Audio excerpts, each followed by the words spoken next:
Assalamualaikum.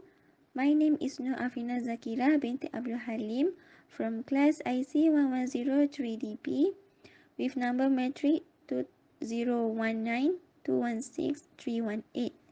I will present about the meaning and sources of principal custom.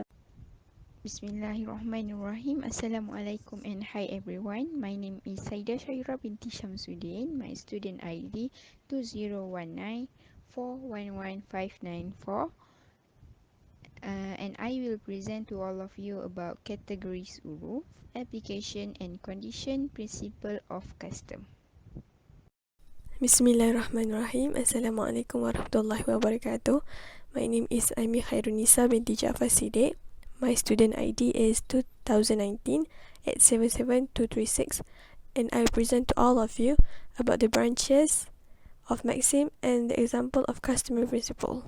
Bismillahirrahmanirrahim. Assalamualaikum warahmatullahi wabarakatuh. My name is Izzah binti Abdul Hamid from class IC 1103DA.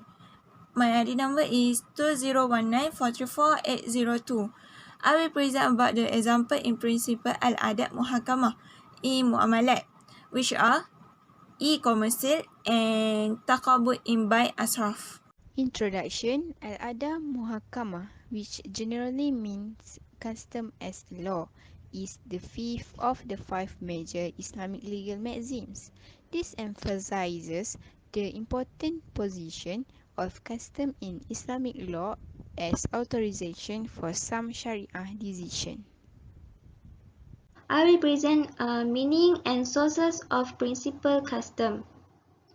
Generally, uruf is thing that is common to the public, while in term, uruf means an act or word that is constantly done by human beings, become the habit of the public or a group of them, and can be accepted by the mind. There are some difference between the meaning of uruf and adat.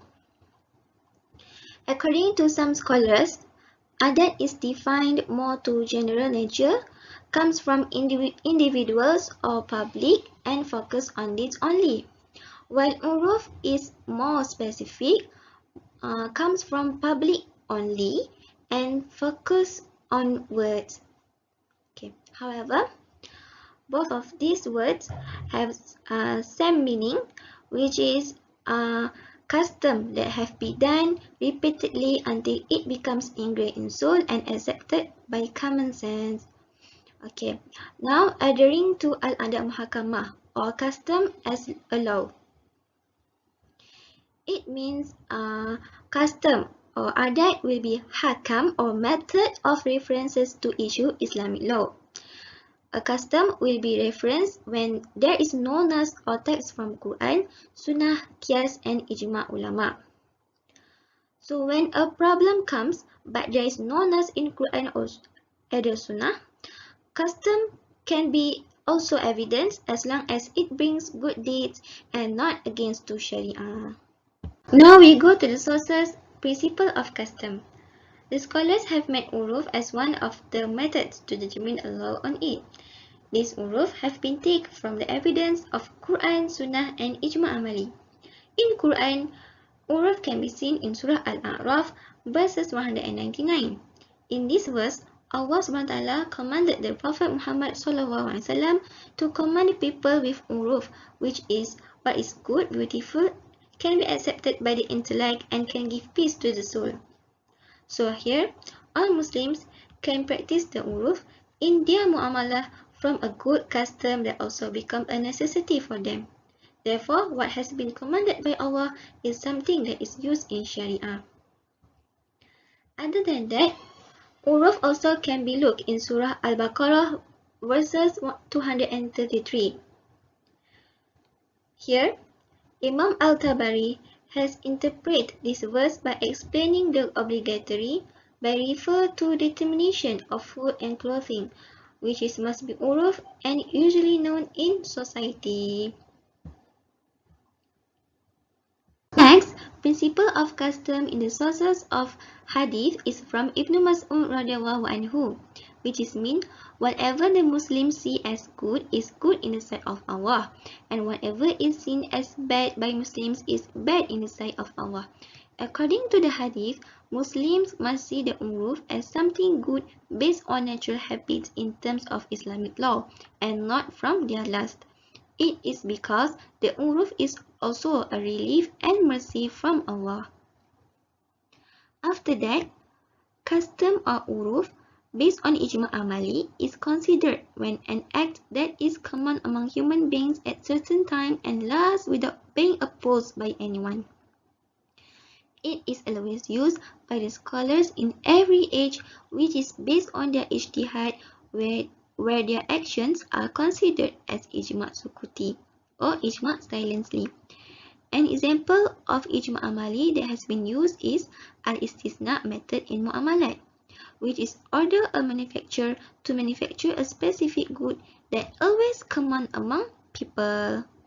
There are three branches of maxim that can be used as example close to mu'amalat, which are: the first one is al-ma'ruf urfan kal-mashrut syaratan. It is a matter known by common usage is regarded as being a contractual obligation.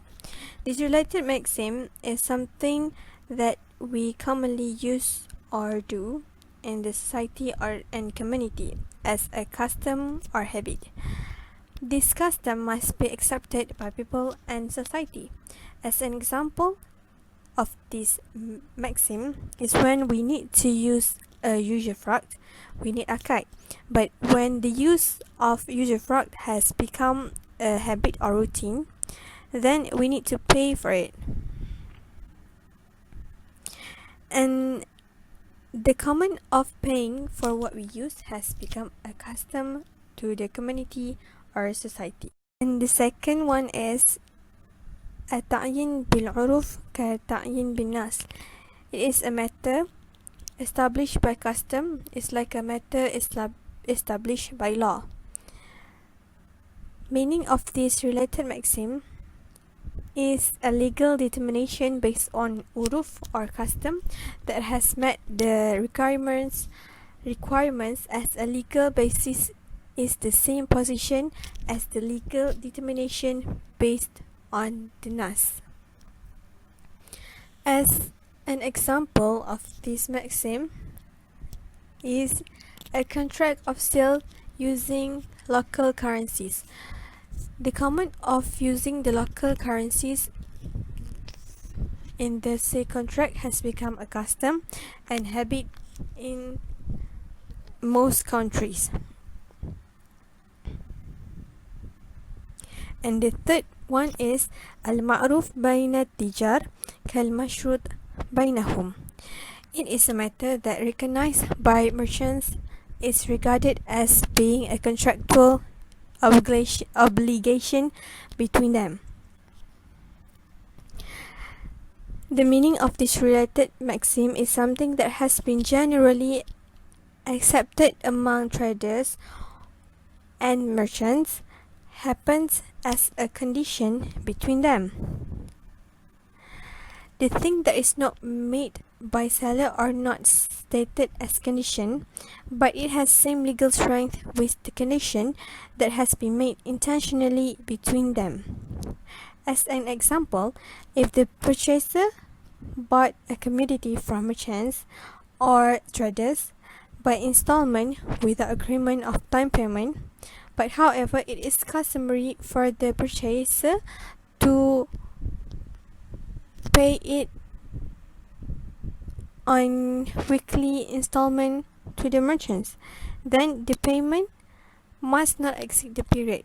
So the weekly installment without agreement of time payment, it is a custom for the purchaser to pay to the merchants.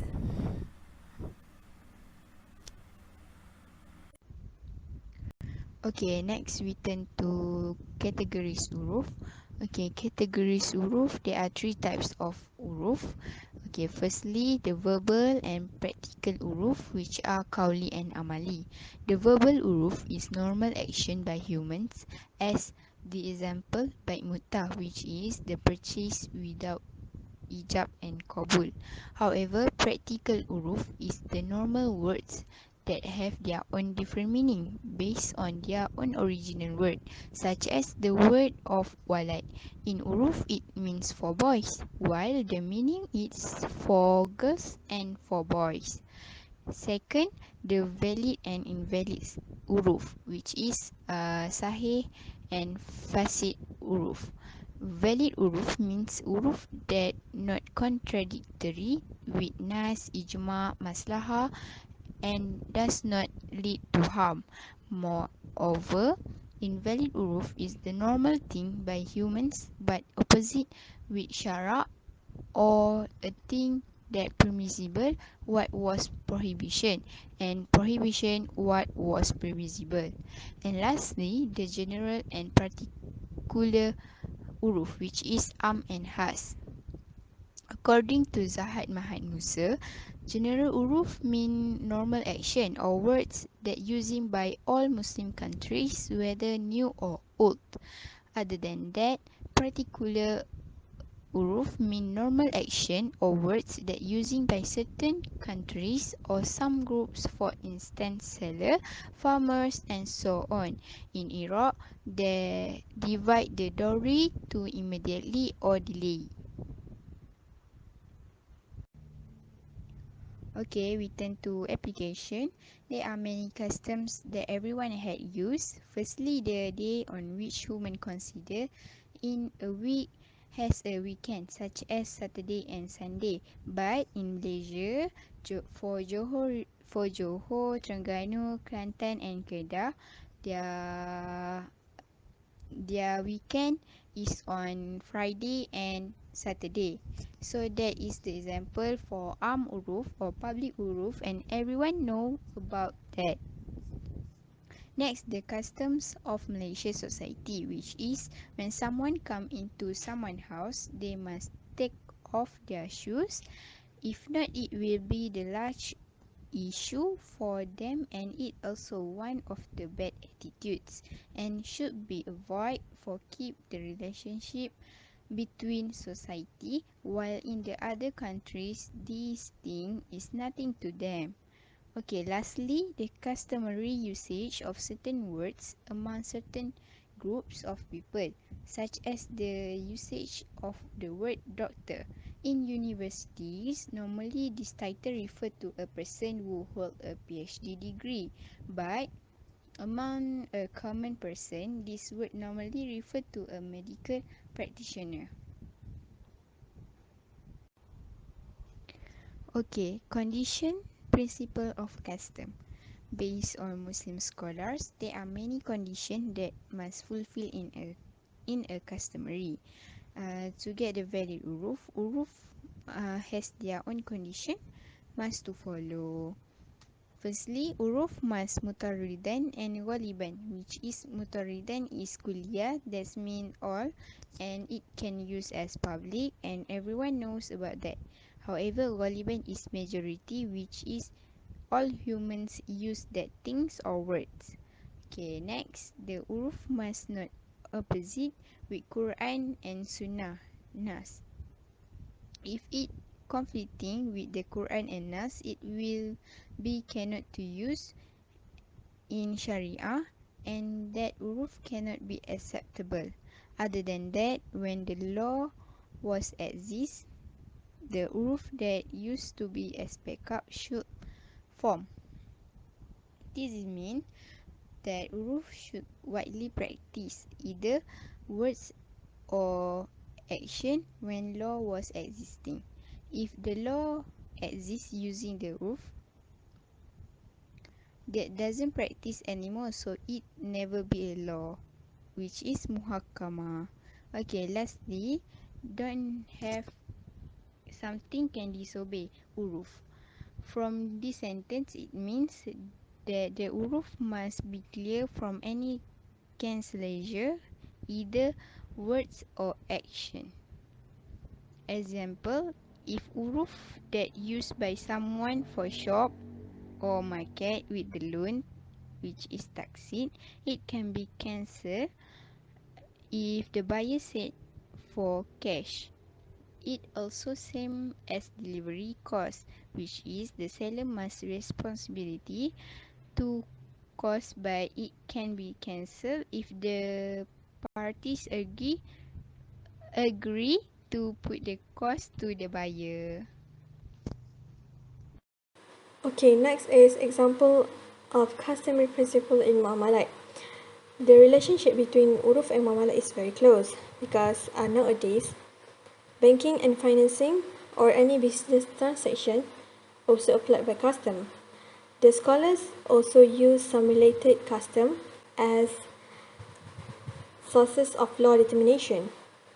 But if there is a complete opposition to the custom, then it is not suitable or permissible for us to use it. The first example of relationship between uruf and muamalat can be seen in pillars of akad, which is ijab and qabul. Ijab and qabul is offer and acceptance in pillars of akad transaction.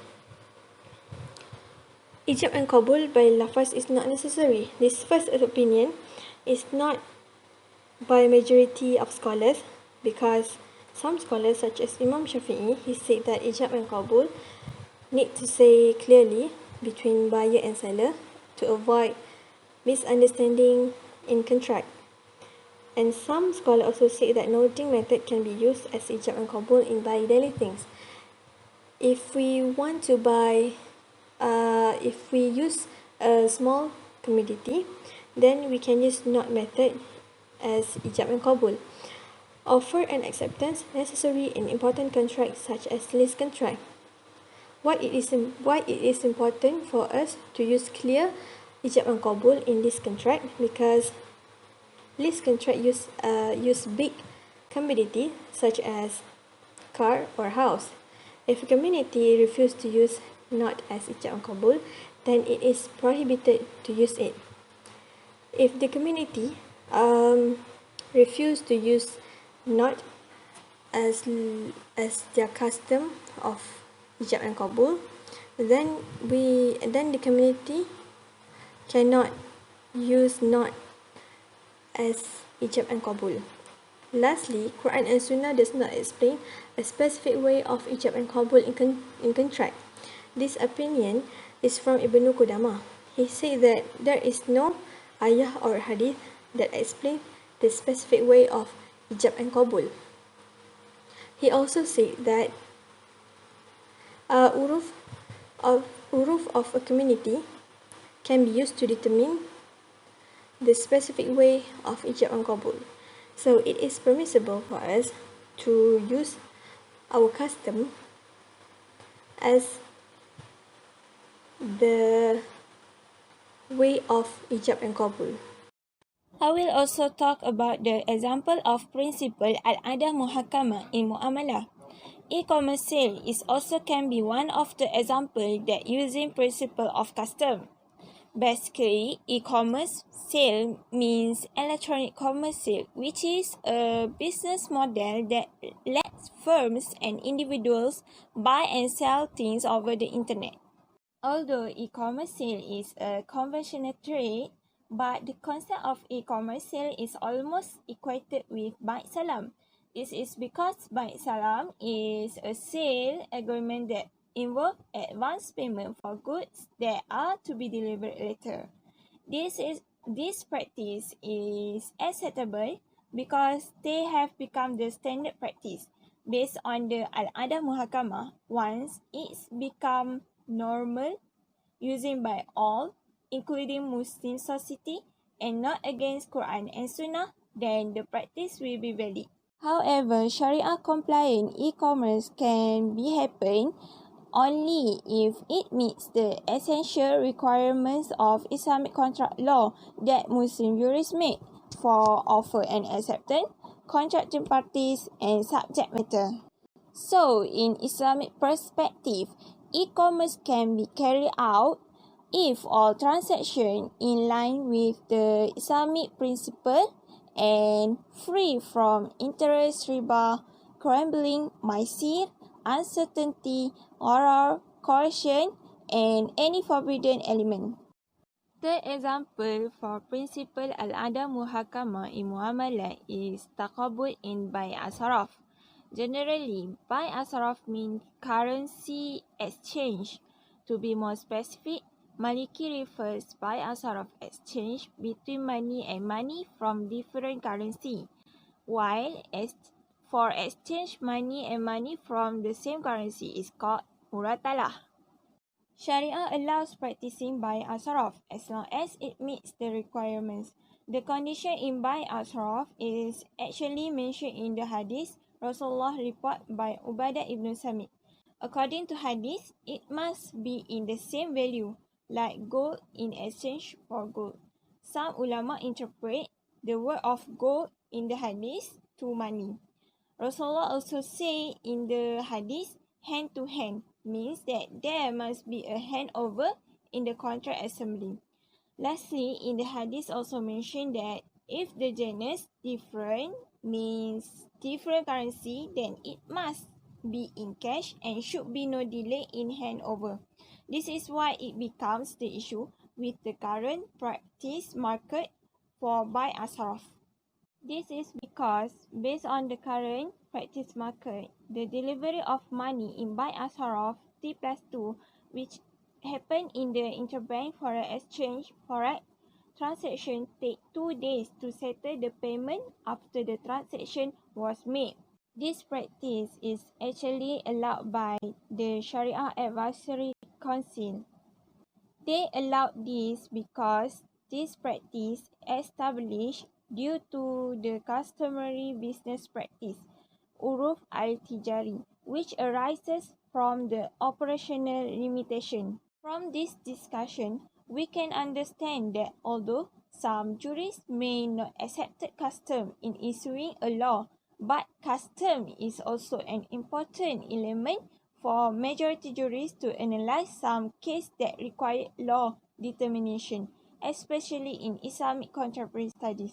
Lastly, what I want to stress about is, if the custom can bring good to the Muslim community, then it can be tolerated, as long as it is not contrary to the Sharia.